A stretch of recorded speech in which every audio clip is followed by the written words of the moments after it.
Norin tumanining Qo'shariq mahallasida istiqomat qiluvchi Hadisa Mirzayeva desa mahalla ahli uning Gulchi opa deb biladi. Bu nomning u tasodifan olmagan, chunki bu inson gullarning faqatgina yetishtiradi. Ular bilan go'yoki dildan suhbat quradi, mehr va e'tibor bilan parvarishlaydi. Uzoq yillar davomida ta'lim tizimida samarali mehnat qilgan Hadisa opa nafaqaga chiqqandan so'ng ham tinch o'tirishni xohlamadi. Mehnatsiz hayot mazmunsiz hayot deydi u tabassum bilan. Shundan keyin u o'zining xonadonida bo'sh turgan yerlarning obod qilishga bel bog'ladi.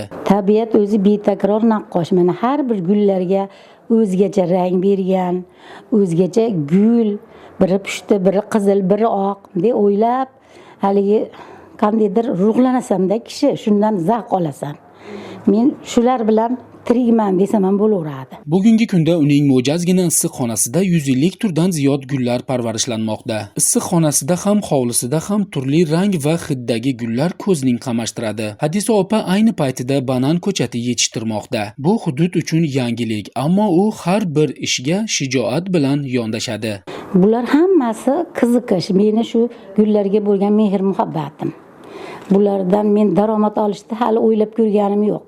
Balkim o'ylab qolarman shu juda rivojlanib ketsa gulchiligim. Hovlining orqa tomonida ham barcha joylardan unumli foydalanilgan. Harakat qilgan odam kam bo'lmaydi. Tabiat mehnatning yaxshi ko'radi, mehrning his qiladi deydi Hadisa Mirzayeva. Asosan daromadimiz biz uyda asalarimiz bor. 14 ta yaxshigida asalarimiz bor, qo'ylarimiz bor, tovuqlarimiz bor 100 ga yaqin.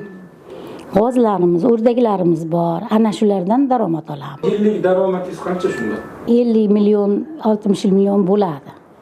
Endi bu shu tomorqangizda bo'sh yotgan joydan foydalanishingiz kerak. Tomorqaga hamma yo'q ekamiz. Pomidor ekamiz, bolgarskiy ekamiz, qalampirlar ekamiz, kartoshka, sabzi, go'shtni ham o'zimizni qo'ylarni so'yib nima qilamiz. Qozonga tushadigan narsa o'zimizni agoratimizdan, hovlimizdan chiqadi. Hadisa Mirzayeva nafaqat gullarga, balki hayotga bo'lgan mehr, fidokorona mehnati va mehnatsevarligi bilan ko'pchilikka ibrat bo'lmoqda. Uning gulzorlari nafaqat mahallasining bezaydi, balki har bir insonning diliga yangicha ruh, yangicha kuch bag'ishlaydi. Gulchi opaning hayot yo'li shuni ko'rsatadiki, mehr va mehnat bilan yaratilgan har bir ish barqaror go'zallikka aylanadi. Husniddin Hamidov, Rustamjon Soqjonov, Ovozi informatsion dasturi uchun Namangan.